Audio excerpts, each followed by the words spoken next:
su versículo 13 en adelante. Génesis 21, 13 en adelante. Me voy a dar cuenta cuando usted diga amén e iniciamos. Ok, entonces leemos en el nombre del Padre, del Hijo y del Espíritu Santo. Y también del hijo de la sierva haré una nación, porque es su descendiente. Entonces Abraham se levantó muy de mañana y tomó pan y un odre de agua y lo dio a Agar, poniéndolo sobre su hombro, y le entregó el muchacho y la despidió. Y ella salió y anduvo errante por el desierto de Beerseba, y le faltó el agua del odre, y echó al muchacho debajo de un arbusto, y se fue y se sentó enfrente, a distancia de un tiro de arco, porque decía: no veré cuando el muchacho muera. Y cuando ella se sentó enfrente, el muchacho alzó su voz y lloró, y oyó Dios la voz del muchacho. Y oyó Dios la voz del muchacho, y a su nombre. Que el Señor les bendiga. Que el Señor les bendiga. Para mí es más que una honra el hecho de que el cuerpo oficial me haya tomado en cuenta para este gran compromiso. Y a su nombre reitero felicitaciones para el pastor y todos los pastores aquí presentes.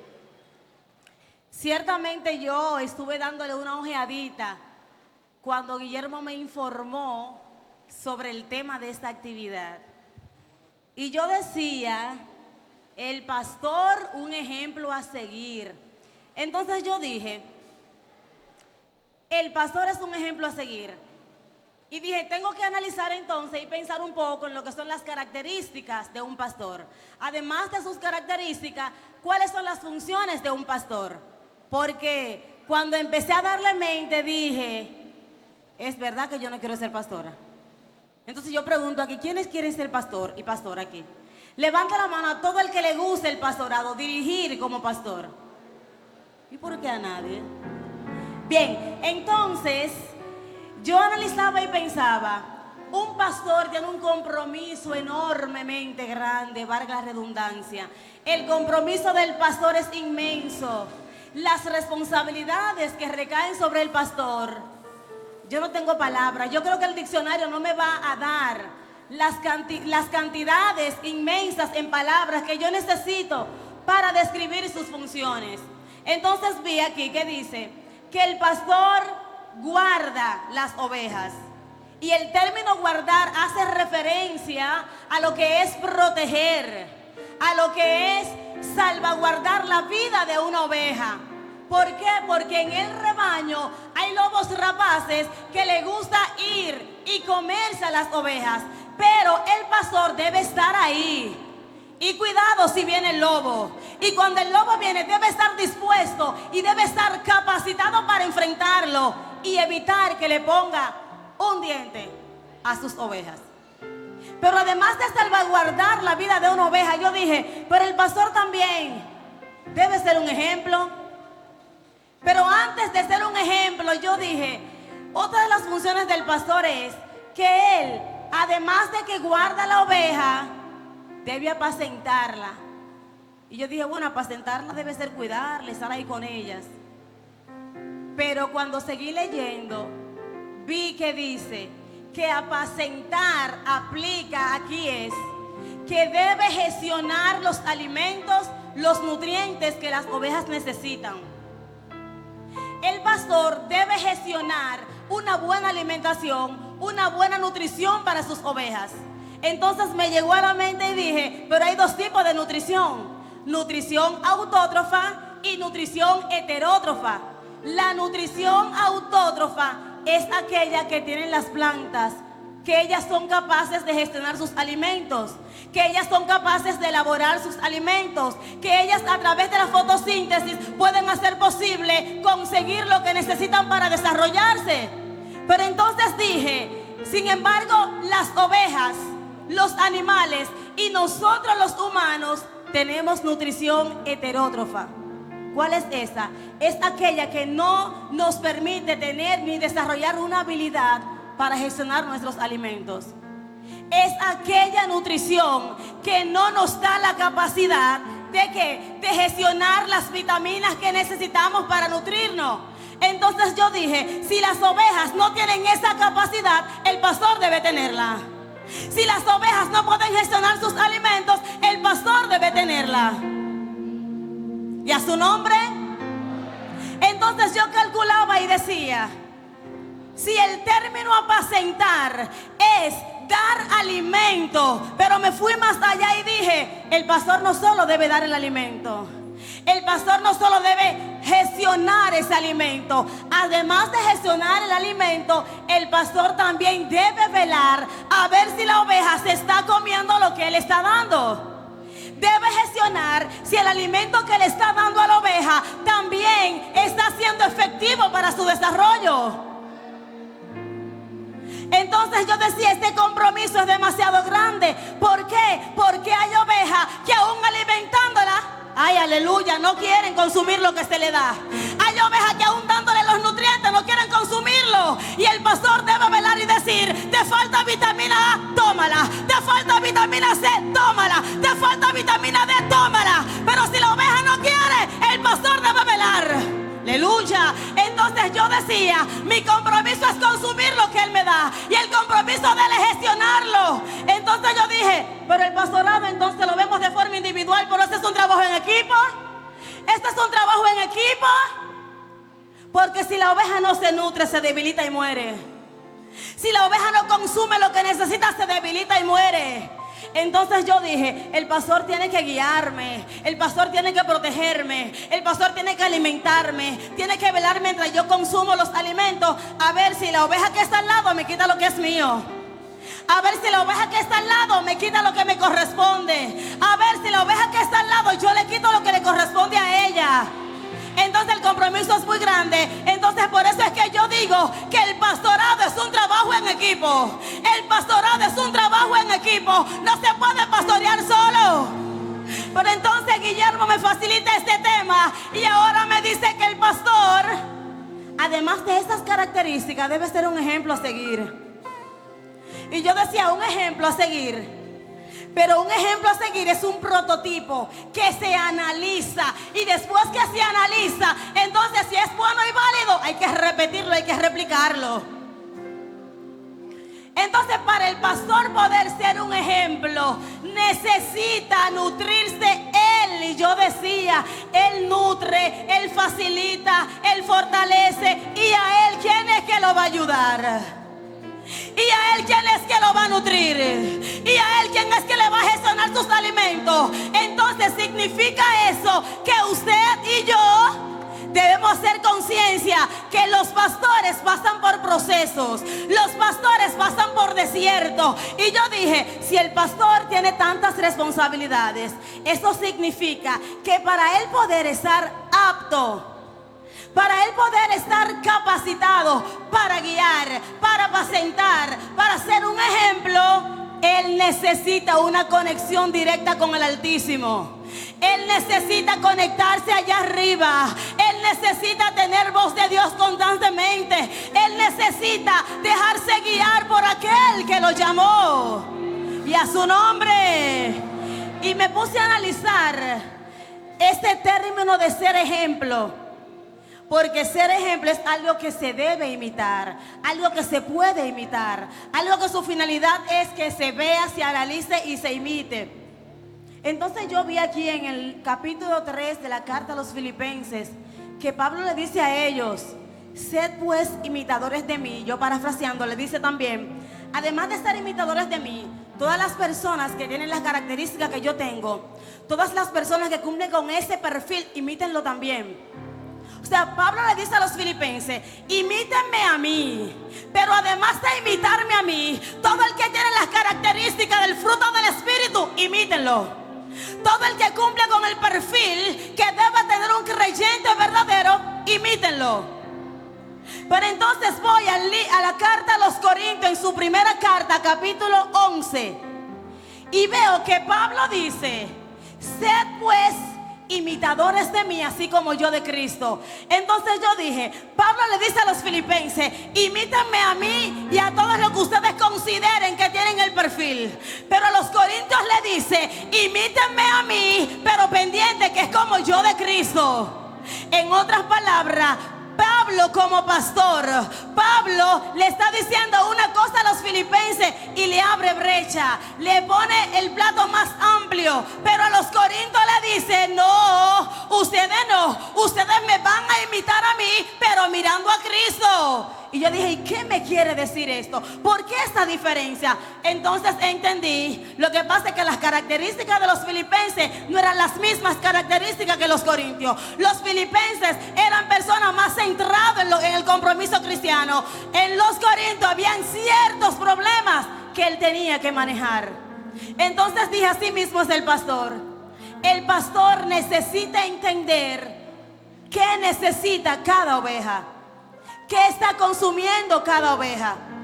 Entonces seguí investigando y analizando y dije, para poder cumplir con estas características, para poder cumplir con este gran compromiso, el pastor y todo aquel que ejerce funciones parecidas o similares a la del pastor, necesitan estar conectados con la voz de Dios, porque constantemente escuchan voces. Constantemente escuchan voces, muchas voces, por lo que deben saber, así como las ovejas conocen la voz de su pastor, los pastores deben conocer la voz de su creador y constantemente estar conectado ahí. Entonces yo dije, pues le voy a poner como tema al mensaje voces. Le voy a poner como tema al mensaje voces, pero dije, lo voy a titular de la siguiente manera: voz de Dios en tu desierto. Voz de Dios en tu desierto. Voz de Dios en tu desierto. Cuando tienes compromiso, voz de Dios en tu desierto. Voz de Dios en tu desierto. Y dije, ¿qué son las voces? Entonces me llegó a la mente una anécdota donde dice que habían varias ovejas que estaban en una carrera. Pero antes a esto, estas ovejas fueron preparadas en un proceso por su pastor. La capacitó de tal manera que todas tenían las características de lograr un empate. Pero entonces cuando estaban en la carrera, todas las ovejas iban enfocadas.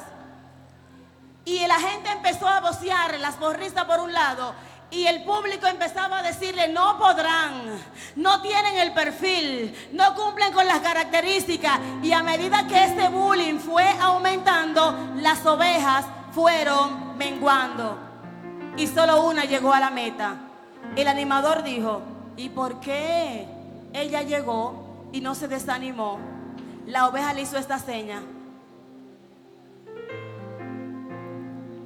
Y le pregunta el animador al pastor, ¿y qué es lo que me quiere decir?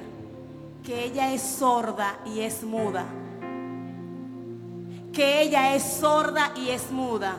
Y el hecho de ser sorda no le permitió escuchar las voces negativas. La oveja que en el desierto no se adapta, muere. El cristiano que no se adapta a lo que Dios le proveyó en el desierto se muere. El cristiano que no se adapta a entender la voz de Dios se muere.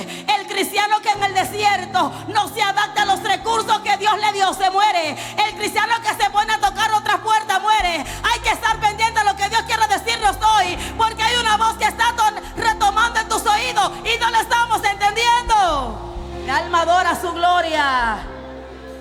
Y es interesante ver esta decisión que toma Sara. Y yo decía, Dios mío, yo no quiero criticar a Sara.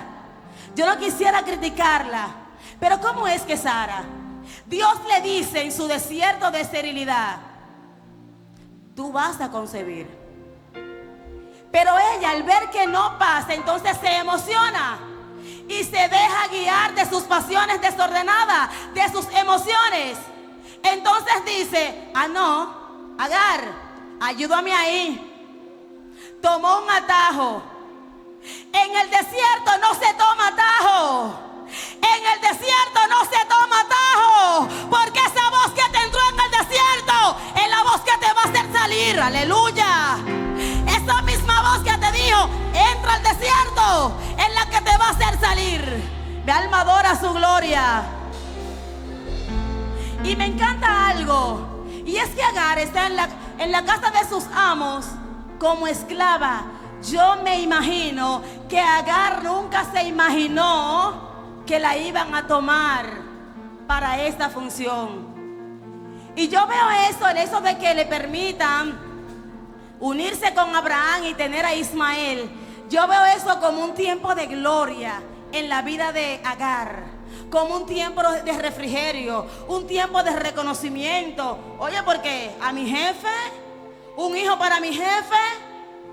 Pero entonces, después que la coronan como reina, después que el muchacho crece simplemente porque Ismael se rió un poquito de Isaac, dijo Sara, a esta me la saca de aquí.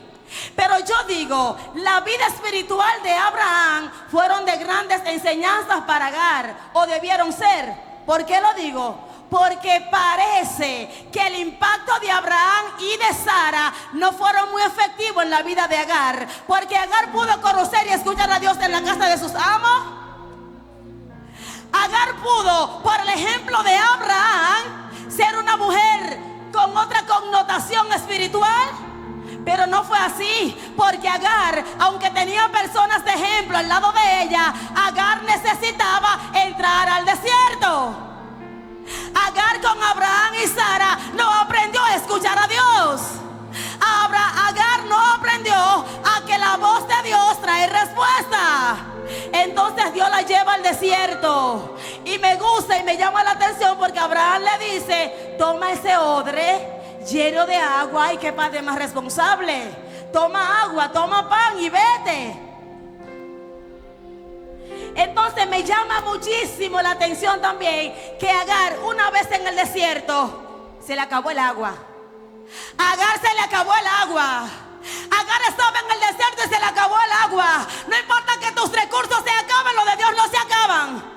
Se le acabó el agua, Agar, aleluya. ¿Qué significa eso? Se le acabó el agua. Mira, mientras Agar tenía el odre lleno de agua, tenía el muchacho aquí arriba. Y andaba con su compromiso para arriba y para abajo. Pero cuando se le acabó el agua, cuando se le acabaron los recursos humanos, soltó el compromiso. ¿Qué estás haciendo en el desierto cuando se te acaban tus recursos? ¿Qué estás haciendo en el desierto cuando tus recursos se acaban? ¿Qué estás haciendo en el desierto cuando no ves respuesta de Dios? Entonces Dios hace que a Agar se le acabe el agua para que ella aprenda a escuchar la voz de Dios. Porque es que en tu zona de confort no vas a escuchar a Dios. En momentos de abundancia no vas a escuchar a Dios. Es cuando tus recursos ya no funcionan. Es cuando tus recursos ya no sirven. Es cuando se te acaba lo que tú tenías. Es cuando se te acaba lo que tú creías que era lo que te daba identidad. Aleluya. Mi alma adora su gloria. Se le acabó el agua a Agar. Ay, se le acabó el agua a Agar. ¿Y a ti qué fue lo que se te acabó? A Agar se le acabó el agua, pero a ti qué fue lo que se te acabó. Aleluya. Mi alma adora su gloria. Porque es importante ver cómo la voz de Dios aparece cuando se acaban los recursos de esta mujer. Y yo entiendo en esta situación de Agar que el desierto tiene muchos propósitos espirituales. En el desierto hay un aprendizaje. En el desierto hay una renovación. En el desierto te llaman a la reflexión. En el desierto te fortalecen. ¿Por qué le huyes al desierto? ¿Por qué le huyes al desierto? ¿Por qué le huyes al desierto? Para poder vencer necesita aprender a escuchar a Dios en el desierto. Es un tiempo de desafío. Es un tiempo de desafío. Pero tienes que aprender a escuchar a Dios. Necesitas aprender a escuchar a Dios. Porque aunque te digan que no, hay voz de Dios en tu desierto. Hay voz de Dios en tu momento difícil. Hay voz de Dios en tu momento difícil. Hay voz de Dios en tu crisis. Hay voz de Dios en tus problemas. Hay voz de Dios en tu familia. Hay voz de Dios en todo lo que tiene que ver contigo. Aleluya. es que te están haciendo creer que no hay voz de Dios, pero es mentira. Y yo tengo una evidencia que la he vivido constantemente. Y yo digo, cuando las cosas parecen lo que no es y el enemigo persiste en que yo crea que no es porque realmente es. Descifra el código. Desde el 2013 yo quería volver a ser madre, pero todas las voces que yo escuchaba: tú no eres fértil, no, es que tú no vas a poder, ya tú estás vieja, no, es que tú no vas a poder. Hermano, porque a veces emitimos palabras sin saber el desierto por el cual está pasando el hermano o la hermana. Y recuerdo que iba caminando en el pasillo en el trabajo y una compañera me dice: Esther, ¿cuántos hijos tú tienes? Yo, una. ¿Y cuántos años tienes? 18. Ay, pero tú no eres fértil. Tú no eres fértil, ¿no? Y yo, pero gloria a Dios, aleluya. Yo peleando mi desierto. Hermano, y para no alargarle el testimonio, yo recuerdo que pasé por manos de muchos doctores y nadie daba con lo que yo tenía. Y recuerdo que yo pasé por un proceso hormonal. Me ponía en tratamiento, gloria a Dios, y nada sucedía. Pero entonces, en una ocasión, yo recuerdo que estando en un tiempo de oración, no estaba durmiendo, pero sí sé que me subieron como en el espíritu al plato donde vivo. Y estoy tan consciente porque allá no hay escalera. Y yo mientras me subían, yo decía, estaba consciente, yo decía, me están subiendo porque aquí no hay escalera. Y cuando estoy allá, veo el cielo sumamente despejado. Y me entró un temor y escuché una voz que me dijo: Esther, ¿tú puedes ver el tamaño del cielo? Y yo le dije: sí, claro que lo veo, pero nerviosa. Así de grande soy yo. Inmediatamente corrí, bajé como, no sé. Cuando yo volteo, veo que me dibujan un útero y entran un feto. Y yo dije: ¿eso es voz de Dios? Yo dije: ¿eso es voz de Dios? Entonces vengo contra todo diagnóstico. Lucha, porque si la voz de Dios se activó en el desierto, ¿qué importa lo que diga el diablo? Cuando se activó la voz de Dios. Pero es que nuestro adversario es especialista distorsionando la voz de Dios. Por eso es que tenemos que aprender a conocer a Dios en el desierto. Porque es que Él es especialista distorsionando, volteando lo que Dios ya dijo de ti. Cuando Dios da una palabra, no hay diablo que la detenga. Cuando Dios dice sí, nadie puede decir no. Es que nadie puede decir no.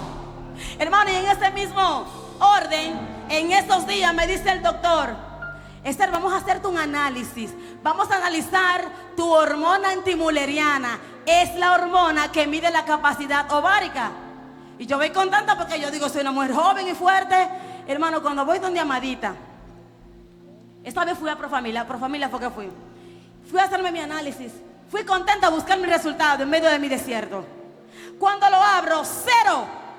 Yo dije, entonces, hermano, decía 0. Y yo dije, pero ¿y cómo es si tú dijiste que sí? Cuando la voz de Dios se active en el desierto, hay alguien que te va a decir que no. Muchas voces te dirán que no. Y el hecho de que muchas voces digan no es la evidencia de que Dios dijo que sí. Su nombre, gloria. A su nombre, gloria. El no del enemigo es evidencia de que Dios dijo que sí. Grábate eso. El no del enemigo es la evidencia de que Dios dijo que sí. El doctor me dijo, doctor, ¿no hay alternativa? Vamos a ver, Esther, siempre hay alternativa. Pero yo le estaba pensando en recursos, ustedes saben, más científicos, para no redundar mucho en lo mismo. Cuando me da un estimulante, cuando una persona le estimulan los ovarios, cuando alcanza a tener un ovocito, debe tener un tamaño que se pueda inyectar para que se pueda dar la fecundación. Cuando me hacen mi sonografía, me dice el doctor, tiene uno ahí, pero ese no se puede inyectar, está muy pequeño. Está muy pequeño. Y yo dije, mire, yo miré para arriba y dije, Señor, es verdad lo que Él dice, pero si tú dijiste que sí, tú no necesitas ni que yo tenga un solo órgano. Así mismo le dije, tú no necesitas que yo tenga órgano, tú lo haces por encima del diablo, tú lo haces por encima del doctor, tú lo haces por encima de la ciencia. ¡Aleluya! Y yo recuerdo que él me dijo, vamos a esperar el otro proceso. Y yo decía, con ese tú lo haces, con ese tú lo haces.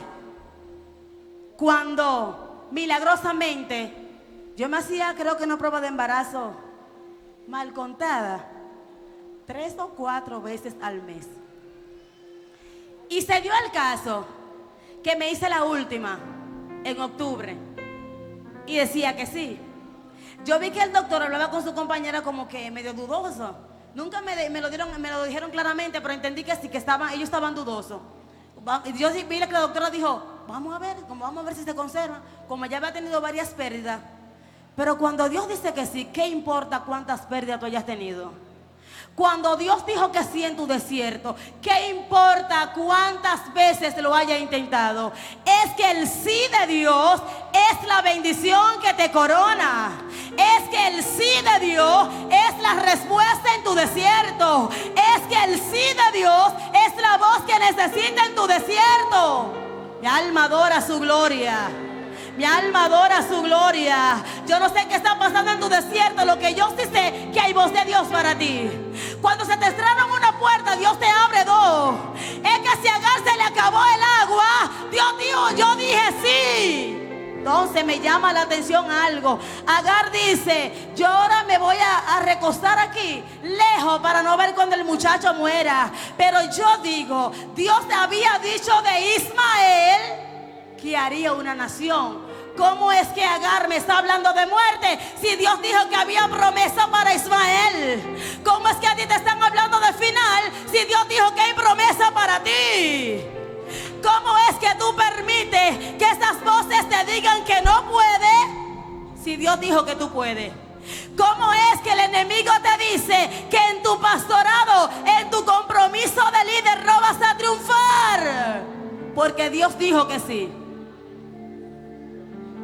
Yo no sé cuál será el desierto que tú estás pasando, pero en tu desierto Dios quiere que escuche su voz. En tu desierto Dios quiere que te enfoque en su voz. En tu desierto Dios quiere que lo mires a Él, que ignore las voces negativas, porque hay muchas.